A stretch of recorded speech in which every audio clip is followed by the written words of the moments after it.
में आपका बहुत बहुत स्वागत है। इग्नू बीएड BES 125 जून 2022 के लिए मैं आपको इस वीडियो में बतलाऊंगा कि आप कौन कौन से इकाई से पढ़ने से 2022 जून एग्ज़ाम के लिए आप अच्छा स्कोर कर सकते हैं। मैं आपको पूरा का पूरा श्योर तो नहीं कहूँगा, किंतु मैं आपको जो इस वीडियो में दिखलाऊंगा, अगर उस इकाई से आप अगर अध्ययन करते हैं तो मेरा अनुमान है कि आप 70 से 80% के अंदर में क्वेश्चंस जो आएंगे कवर कर सकते हैं। जैसे कि मैं यहाँ पर दिखला रहा हूँ आपको, 2021 का यह पेपर है BES 125 का। तो ये क्वेश्चन जो पैटर्न है आप जानते ही हैं। नहीं जान पाते हैं तो आप इग्नू के बीएड वेबसाइट से लॉगिन करके प्राप्त कर सकते हैं प्रत्येक साल का प्रश्न पत्र। और इस प्रश्न पत्र के ज़रिए से आप खुद एक 2022 के लिए क्या प्रश्न आ सकता है उसका संभावित प्रश्न तैयार कर सकते हैं। मैंने यह तैयार किया है कि 2022 के लिए किस तरह का प्रश्न पूछे जा सकते हैं, जिसको आप अगर करते हैं तो आपको इससे लाभ मिलेगा। 2020 के प्रश्न, 2018 के और 2019 के प्रश्न पत्र भी मैं दिखला देता हूं। उसके बाद मैं वीडियो में आपको दिखलाऊंगा कि क्या क्या प्रश्न इकाई आपको पढ़ना है।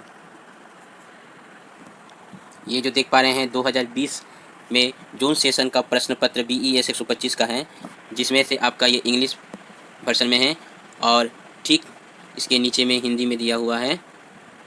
अब प्रश्न पत्र को पढ़ने के लिए वीडियो को पॉज करके देख सकते हैं क्या क्या प्रश्न पत्र में आया था 2020 के जून में। अब मैं 2019 में ले चलता हूँ। ये 2019 का है।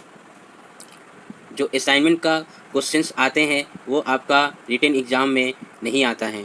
और जैसे जून सेशन में आप अगर दे रहे हैं तो जून सेशन के लिए ही आप पेपर प्रीवियस ईयर्स का देखेंगे तो अच्छा होगा, क्योंकि ज़्यादातर पर एक साल के अंतराल में दूसरा जो समय होता है उस हिसाब से आप देखिएगा तो आपको फ़ायदा होगा। आप 6-6 महीने के अंतराल वाला क्वेश्चन अगर देखते हैं तो उससे उतना ज़्यादा लाभ नहीं होगा जितने साल भर के अंतराल में होने से होता है। ये 2019 का मैंने दिखाया हूँ। अब 2018 में ले चलता हूँ। ये 2018 का है।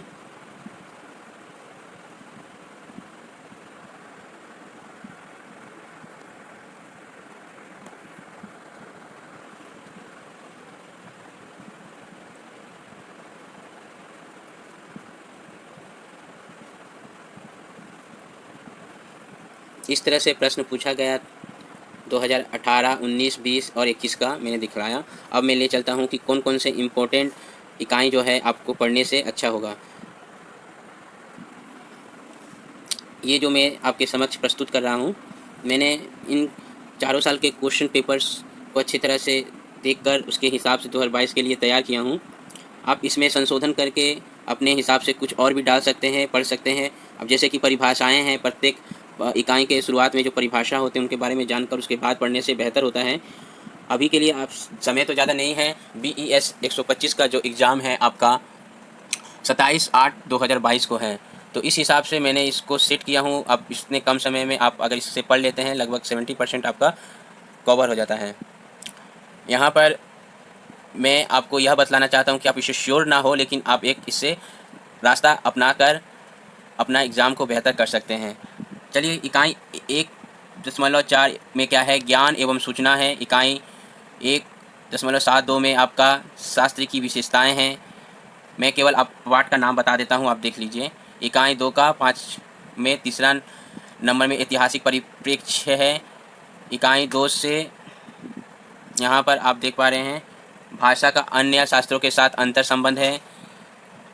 नेक्स्ट है विद्यालय शिक्षा के विभिन्न स्तर पर शास्त्रगत ज्ञान के शिक्षा शास्त्र सरोकार है। आप इकाई बगल में देख सकते हैं, यह महत्वपूर्ण है, तभी आप ठीक से खोज पाइएगा।